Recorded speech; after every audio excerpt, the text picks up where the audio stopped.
realize how low he was until leaves brushed his feet, and then it was too late.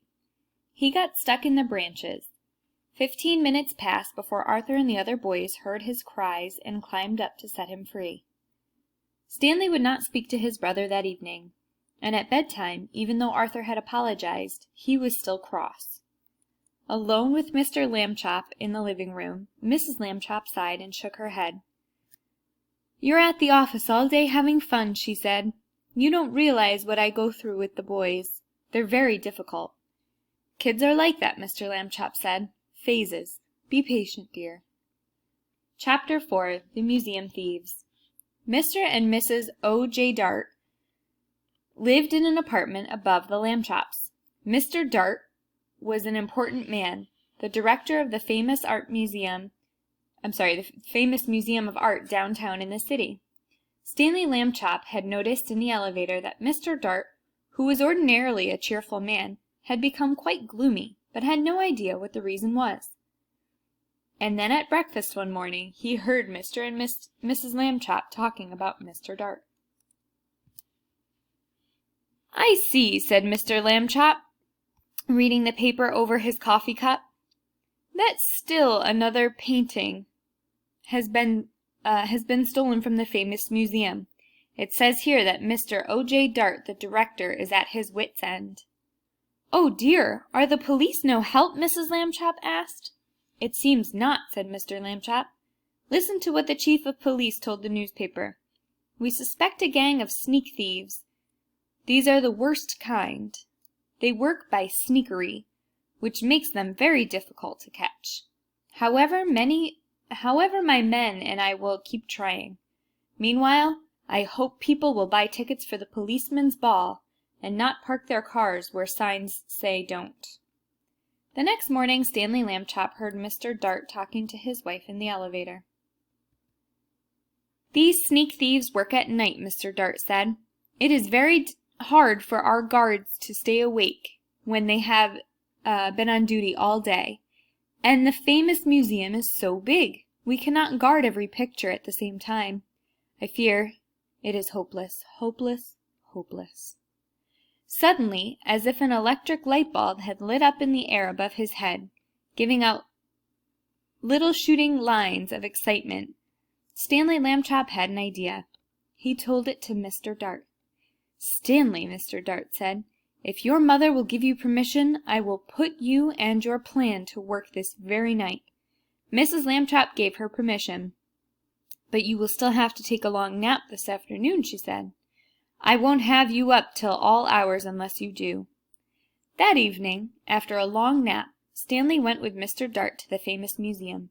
Mr. Dart took him into the main hall, where the biggest and most important paintings were hung. He pointed to a huge painting that showed a bearded man wearing a floppy velvet hat, playing a violin for a lady who lay on a couch. There was a half-man, half-horse person standing behind them, and 3 fat children with wings were flying above them. That, Mr. Dart explained, was the most expensive painting in the world. There was an empty picture frame on the opposite wall. We shall hear more about that later on. Mr. Dart took Stanley into his office and said, "It is time for you to put on a disguise." "I already thought of that," said Stanley Lambchop said, "and I brought one. My cowboy suit. It has a red bandana that I can tie over my face. Nobody will recognize me in a million years." "No," Mr. Dart said. "You will have to wear the disguise I have chosen." From a closet he took a white dress with a blue sash, and a pair of tiny little pointed shoes, a wide straw hat with a blue band that matched the sash, and a wig and a stick. The wig was made of blonde hair, long and done in ringlets. The stick was curved at the top, and it, too, had a blue ribbon on it. "In this shepherdess disguise," Mr. Dart said, "you will look like the painting that belongs in the main hall. We do not have cowboy pictures in the main hall." Stanley was so disgusted he could hardly speak. "I will look like a girl. That's what I will look like," he said.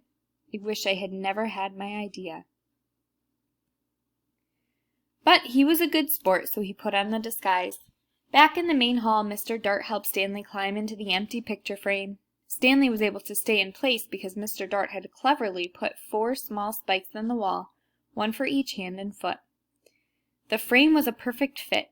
Against the wall, Stanley looked just like the picture, except for one thing. Mr. Dart said, "Shepherdesses are supposed to look happy. They smile at their sheep and at the sky. You look fierce, not happy, Stanley." Stanley tried hard to get a faraway look in his eyes and even smile a little bit. Mr. Dart stood back a few feet and stared at him for a moment.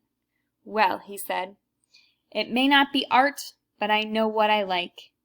He went off to make sure that certain other parts of Stanley's plan were taken care of, and Stanley was left alone. It was very dark in the main hall. A little bit of moonlight came through the windows, and Stanley could just make out the world's most expensive painting on the opposite wall. He felt as though the bearded man with the violin and the lady on the couch and the half-horse person and the winged children were all waiting as he was for something to happen. Time passed, and he got tireder and tireder. Anyone would be tired this late at night, especially if he had to stand in the picture frame balancing on little spikes. Maybe they won't come, Stanley thought. Maybe the sneak thieves won't come at all. The moon went behind a cloud, and then the main hall was pitch dark.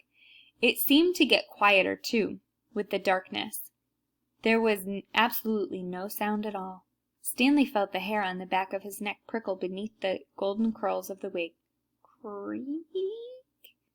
The creaking sound came from right in the middle of the main hall, and even as he heard it, Stanley saw in the same place a tiny yellow glow of light. The creaking came again, and the glow got bigger. A trap door had opened in the floor, and 2 men came up through the hall. Stanley understood everything all at once. These must be the sneak thieves.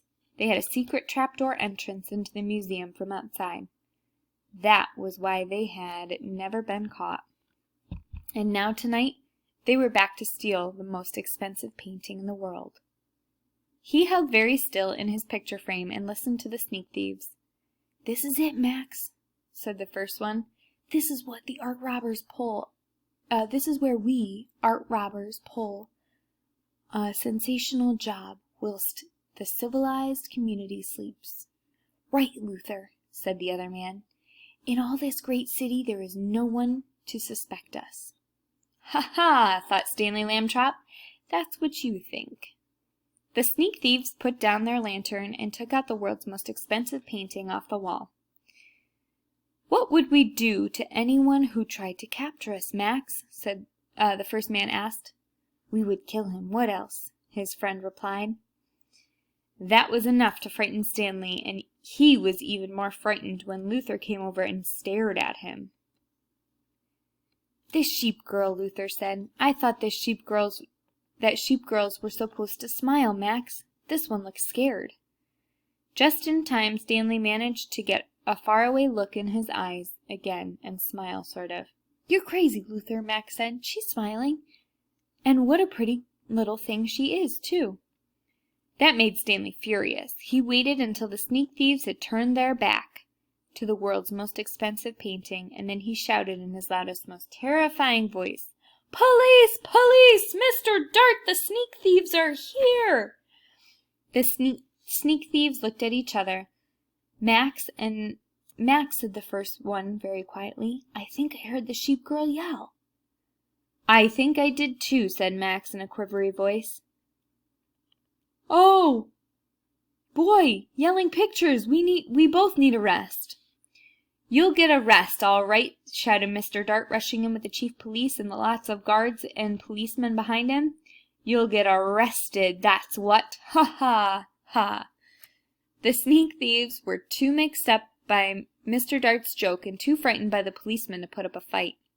Before they knew it, they had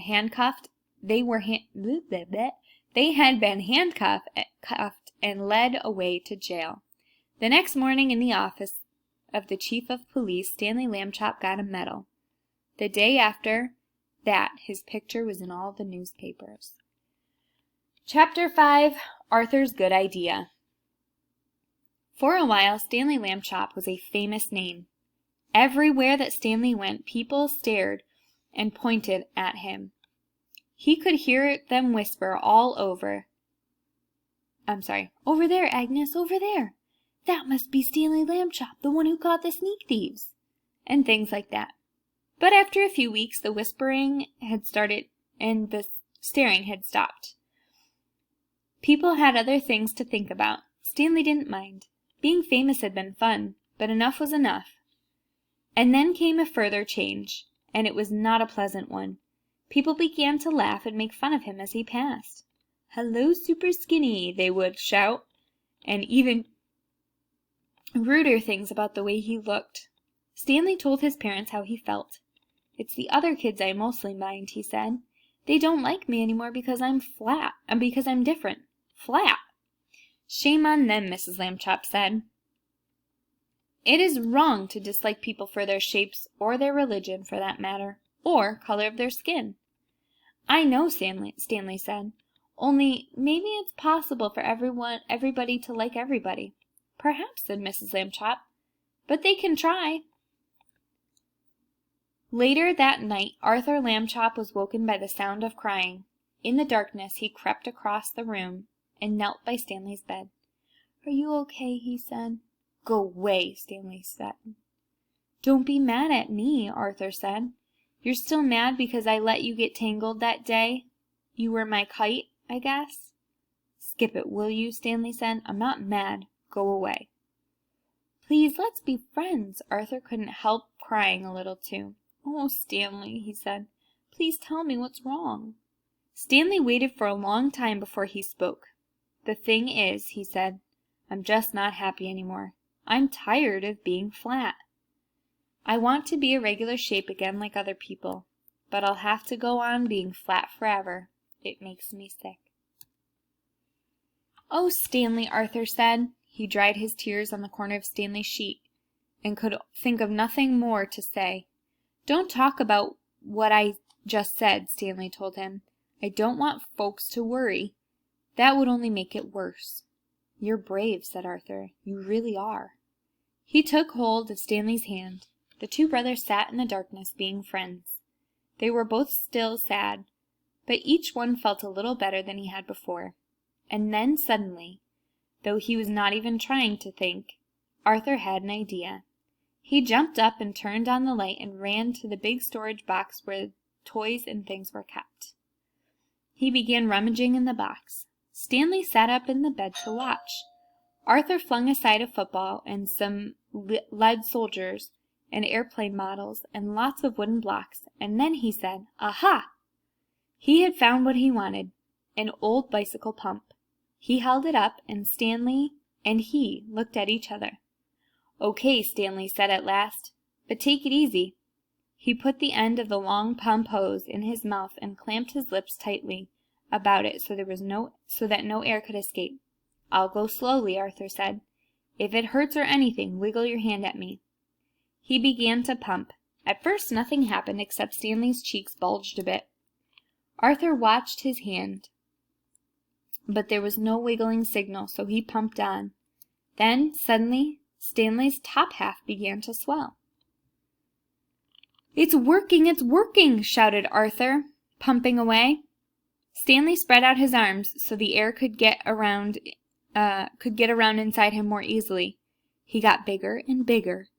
Then the buttons on his pajama top burst off. Pop, pop, pop. A moment more and he was all rounded out. Head and body, arms and legs. But not his right foot. That foot had stayed flat. Arthur stopped pumping. "It's like trying to do the very last bit of those long balloons," he said. "Maybe a little shake would help." Stanley shook his right foot twice, and with a little whooshing sound it swelled out to match the left one. There stood Stanley Lambchop as he used to be, as if he had never been flat at all. "Thank you, Arthur," Stanley said. "Thank you very much."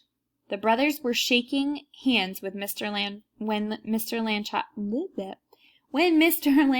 strode into the room, and Mrs. Lambchop right behind him.